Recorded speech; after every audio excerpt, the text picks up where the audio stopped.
ఆడపిల్లని పెంచడం అంటే వారిలో భయాన్ని పెంచడం కాదు. వారికి ఏ సమస్య వచ్చినా మనతో ధైర్యంగా చెప్పుకునే అవకాశాన్ని పెంచాలి.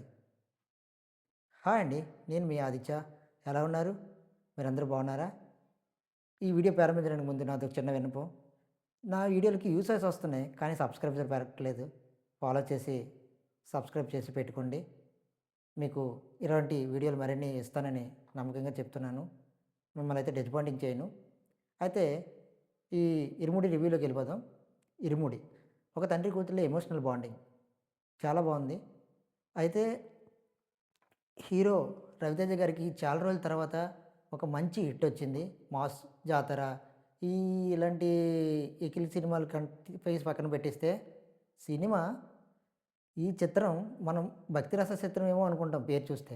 కానీ ఎమోషనల్ బాండింగ్ తండ్రి కూతురికి ఎమోషనల్ బాండింగ్ గాని లేదనుకుంటే ఈ యాక్షన్ సన్నివేశాలు గాని, కథ 'శివ నిర్వాహన్' గారు కథని ఏ విధంగా ఎస్టాబ్లిష్ చేద్దాం, అంటే హిట్ కొట్టాలనే తాపత్రయంతో ఏ విధంగా మన కథను పెంచుకెళ్దాం, ఏ విధంగా ముందుకు తీసుకొని వెళ్దాం అనుకున్నారో ఆ విధంగా తీసుకెళ్లారు. చాలా కష్టపడ్డారు. సో, అందుకే ఈరోజు మంచి ఫలితాన్ని చూస్తున్నారు. థియేటర్‌లో పూనకాలనమాట. మల్లెపూల పాలకి, బంగారు పాలకి పాటొచ్చేటప్పుడే పూనకాలు.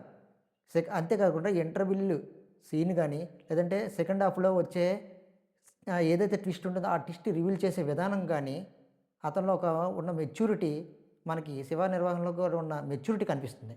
సో, ఈ సినిమాని థియేటర్‌లుగా థియేటర్‌కెళ్ళి చూడండి. యాకన్నా చాలా బావుంటుంది. కుటుంబ సమేతంగా చూడదగ్గ చిత్రం. ఇకపోతే మ్యూజిక్ కూడా చాలా బాగిచ్చారు. ఆహ్, ఈ సినిమా అంతా చెప్పక్కర్లేదు చాలా బావుంది. సో, దయచేసి మనం ఈ సినిమాని ఫ్యామిలీతో చూద్దాం.